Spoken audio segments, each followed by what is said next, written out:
Nous allons maintenant voir des applications classiques du théorème spectral, un peu plus évoluées. Donc la première, ce sont sur les endomorphismes symétriques qui vérifient la condition u de x égale x positive pour tous les vecteurs de E. Alors c'est une notion qui est plus au programme en PC, mais qu'on rencontre fréquemment dans les sujets de concours. Donc on appelle ça les endomorphismes symétriques positifs. Et donc, à travers ces deux exemples, on va démontrer qu'un endomorphisme symétrique est positif, c'est-à-dire que u de x égale x est toujours positif, si et seulement si toutes ses valeurs propres sont positives. On sait déjà qu'elles sont toutes réelles parce qu'on est un espace euclidien est un espace vectoriel réel. Donc ici, on regarde leurs signes. Et ensuite, le troisième exemple, on va démontrer des formules qui donnent la plus petite et la plus grande valeur propre. Et donc là, ce sont les premiers pas vers des algorithmes qui permettent de calculer des valeurs approchées des valeurs propres.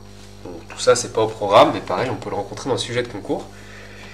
Et donc au moins, les raisonnements qu'on va faire ici sont vraiment des grands classiques, des exercices sur les endomorphismes symétriques. Alors donc, ce sont les exemples du théorème spectral, donc le théorème 31. C'est les exemples 4, 5, 6, donc on va commencer avec le 4. Donc U, on le suppose symétrique.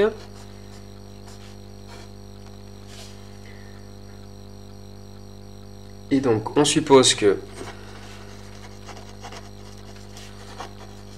pour tout x dans E, U de x scalaire x est positif. Et donc il faut montrer que toutes les valeurs propres de U sont positives, c'est-à-dire que le spectre de U est inclus dans R+. Alors ce sens-là est assez simple. Donc on se donne lambda, une valeur propre de U. Donc on a vu dans le lemme 29 que le spectre était non vide, donc il y a des valeurs propres. Et on veut montrer que lambda est positive. Alors par définition d'une valeur propre, donc il existe un vecteur x tel que u de x égale lambda x et x n'est pas égal à 0. Alors si on calcule u de x scalaire x pour ce x qui est vecteur propre, ça fait lambda x scalaire x. Par linéarité du produit scalaire, ça fait lambda x scalaire x. Et donc ça fait lambda fois la norme de x au carré. Alors comme x est non nul, sa norme est non nulle. Et donc on peut écrire que lambda c'est u de x scalaire x divisé par la norme de x au carré. Donc ça déjà c'est une première formule remarquable. Si on connaît un vecteur propre, eh bien on a une formule qui fait intervenir le produit scalaire pour calculer la valeur propre associée. Ça c'était inhabituel dans le chapitre sur la réduction. Et donc la fin du raisonnement est toute simple. Norme de x au carré c'est positif parce que c'est le carré d'un réel. Et u de x scalaire x, on a supposé que c'était positif. Donc lambda est positif, donc on a bien montré que toutes les valeurs propres sont positives. Et on n'a pas eu besoin du théorème spectral. C'était des manipulations assez élémentaires. Alors pour la réciproque, on va avoir besoin du théorème spectral. Donc on suppose encore que U est symétrique. Et on suppose que le spectre de U est inclus dans R+. Il faut montrer que pour tout x dans E, U de x scalaire x est positif. Alors comme ça doit être vrai pour tous les vecteurs de E, on en prend un fixé mais quelconque. Et on utilise le théorème spectral parce que U est symétrique. Donc d'après le théorème spectral,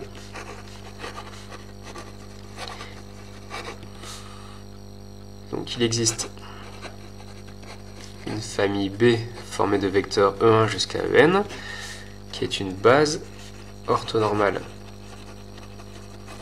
de E et qui est propre pour U.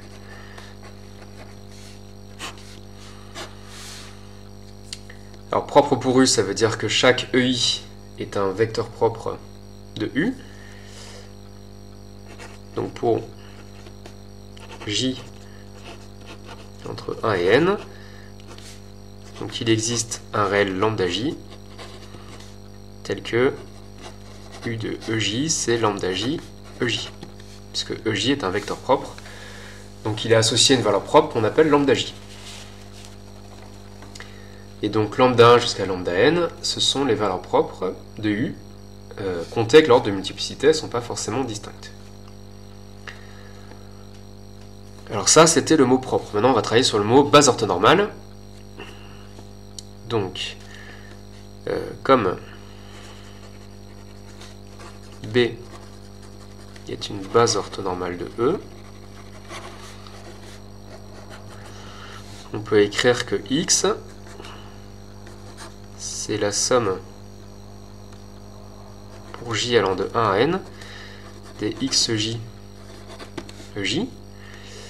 Alors les XJ, c'est les coordonnées de X dans notre base, et comme elle est orthonormale, on sait que XJ, c'est X scalaire EJ.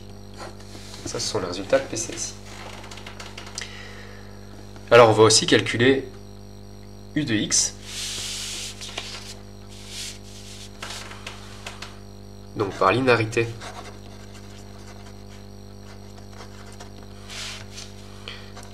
U de X, c'est U de la somme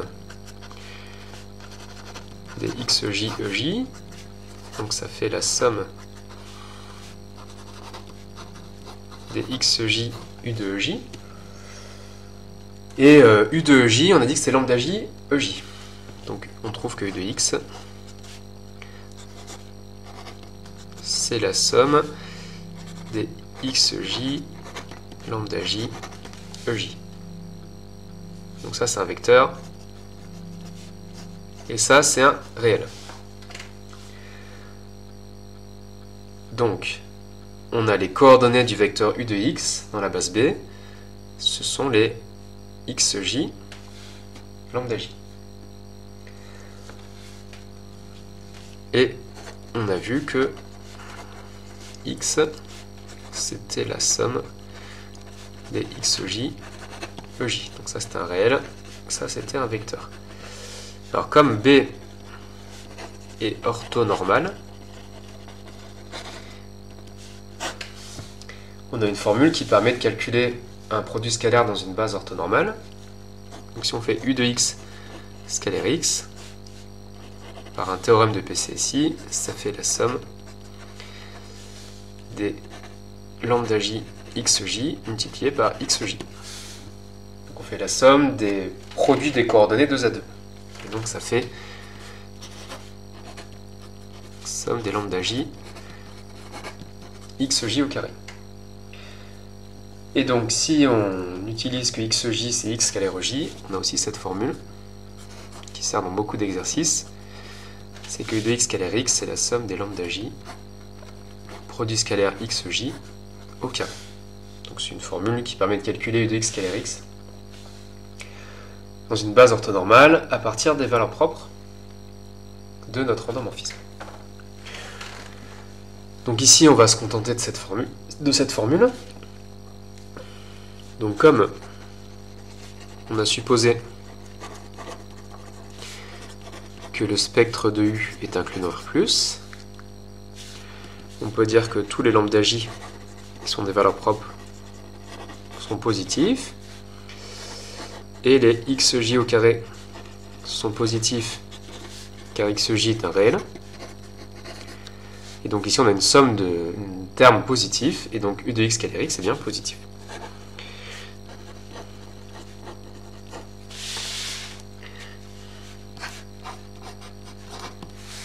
Et donc c'est vrai pour X fixé quelconque, donc pour tout vecteur de E. Donc on voit que là ce sens est beaucoup moins évident, on a besoin du théorème spectral. Mais donc on a bien montré que si pour un endomorphisme symétrique les valeurs propres sont toutes positives, U de X scalaire X est tout le temps positif. Alors, il y a une parenthèse entre eux. Donc il faut bien apprendre cette caractérisation. Ensuite, le sixième exemple, on va travailler sur la plus petite et la plus grande valeur propre.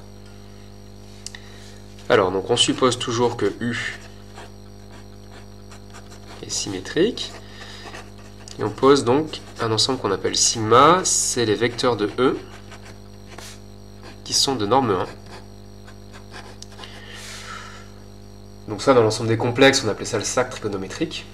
Dans un espace euclidien, on appelle ça la sphère unité. Donc ce sont les vecteurs de norme 1. Donc on verra ça dans le chapitre sur les espaces vectoriels normés. Ensuite, donc on note lambda 1, lambda n, les valeurs propres de U.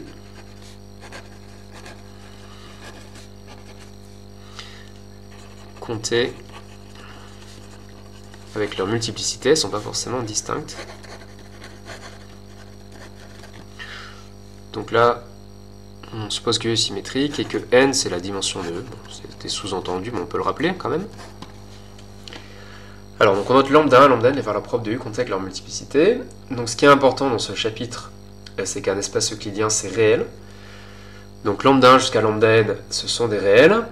Et les réels, on peut supposer qu'ils sont dans l'ordre croissant. Donc on note lambda 1, lambda n, les valeurs propres de U comptées avec leur multiplicité. Et on peut supposer que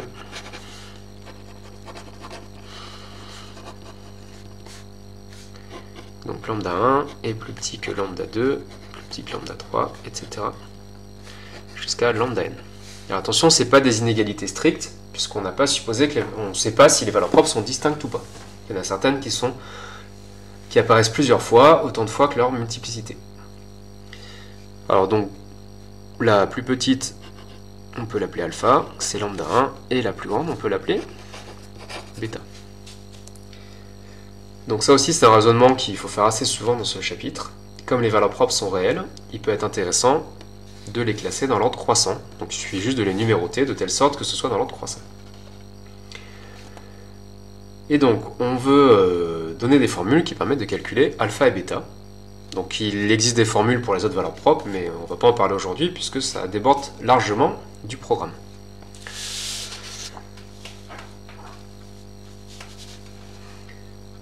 Alors, si on reprend les notations précédentes, donc si B c'est une base orthonormale de E telle que U de J c'est lambda JEJ, donc ça c'est avec le théorème spectral. Donc le théorème spectral il dit qu'il existe une base orthonormale propre, et ensuite on échange la place des vecteurs de notre base de telle sorte que pour E1 ce soit la plus petite valeur propre, pour E2 la deuxième, etc. et pour En ce soit la plus grande. Donc ça c'est le théorème spectral qui nous dit qu'on peut trouver une base orthonormale de ce type. Et donc on a vu que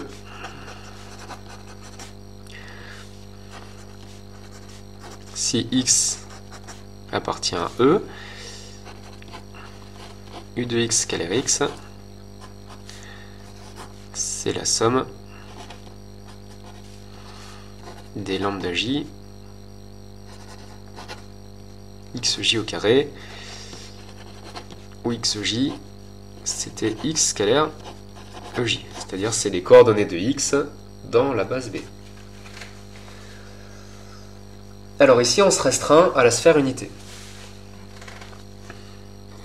Alors si X appartient à sigma, on a la norme de X au carré qui est égale à 1, et donc la somme des XJ au carré qui est égale à la norme de X au carré qui est égale à 1. Donc ça, cette formule, c'est parce que B est orthonormale encore. C'est le calcul de la norme dans une base orthonormale. Donc on a la somme des xj au carré qui vaut 1.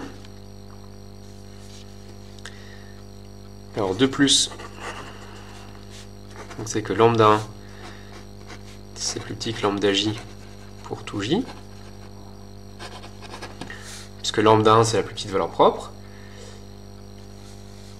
Et xj au carré, c'est positif parce que c'est un réel au carré.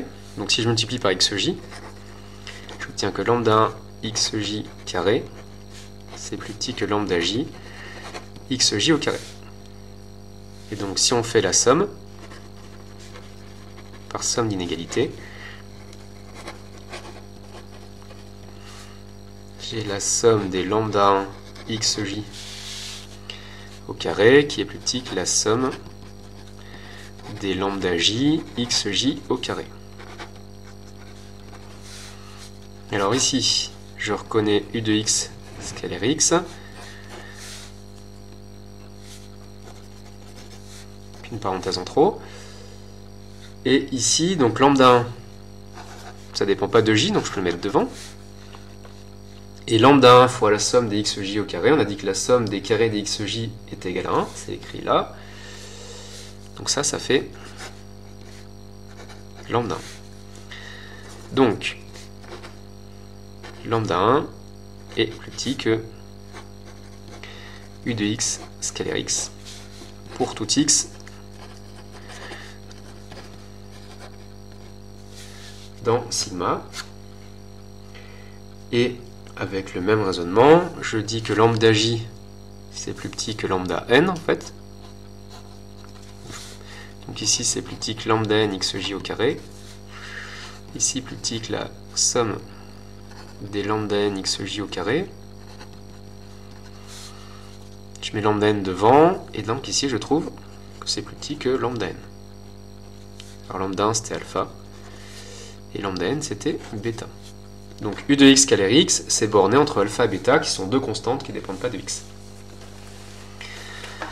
Et donc, par passage à la borne inférieure et à la borne supérieure, donc la borne inférieure existe, parce que l'ensemble des réel u de x scalaire x est non vide, puisqu'il existe des vecteurs x, donc on a au moins une valeur.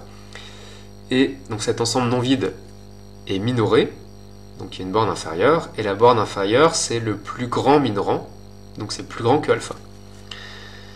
Donc on a ça, alpha est plus petit que l'inf pour x dans sigma des u de x scalaire x. Et de l'autre côté, donc toujours pareil, l'ensemble des valeurs de u de x scalaire x, c'est non vide, et c'est majoré par bêta, donc il y a une borne supérieure, et comme la borne supérieure est le plus petit majorant, elle est plus petite que bêta. Donc la deuxième chose qu'on montre, c'est que le sup pour x dans sigma des x scalaire x est plus petit que bêta. Alors nous, ce qu'on veut montrer, c'est plus précis, on veut montrer que c'est égal, et en plus que c'est un minimum et un maximum, c'est-à-dire que c'est une valeur qui est prise pour un certain vecteur x, qui ne sera pas le même dans les deux cas. Donc encore un peu de travail. Alors 2 plus, si on fait u de E1 scalaire E1, donc ça fait lambda 1 E1 scalaire E1. Par linéarité du produit scalaire, ça fait lambda 1 E1 scalaire E1. Donc lambda 1, la norme au carré de E1. Mais on a supposé que c'était des vecteurs unitaires, donc ça fait lambda 1.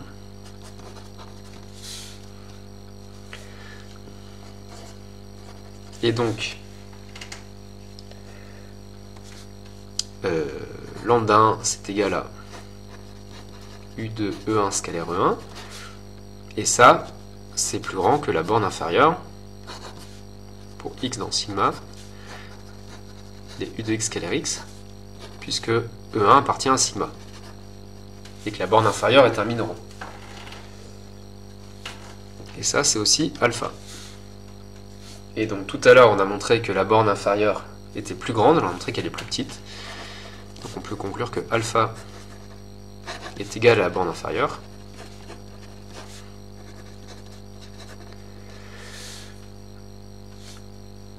Et ici, U de E1 scalaire E1, ça faisait lambda 1, ça faisait alpha. Donc on a trouvé un vecteur x pour lequel il y a égalité, c'est E1. Donc en fait, c'est un minimum.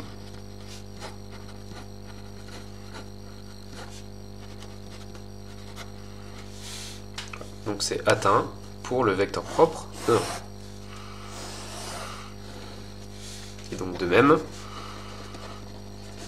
si on fait U de En scalaire En, cette fois on trouve lambda n, norme de En au carré qui fait 1, donc on trouve lambda n, c'est-à-dire bêta, la plus grande valeur propre. Donc on déduit que bêta, c'est majoré par le sup des U de x scalaire x pour x dans sigma, puisqu'ici En c'est dans sigma. Et donc comme on avait déjà montré l'inégalité dans l'autre sens, on a donc bêta qui est égale à cette bande supérieure.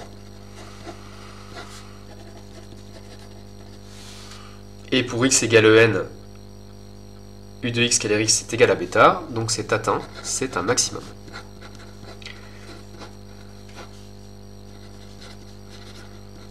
Et donc c'est ce qu'on voulait démontrer.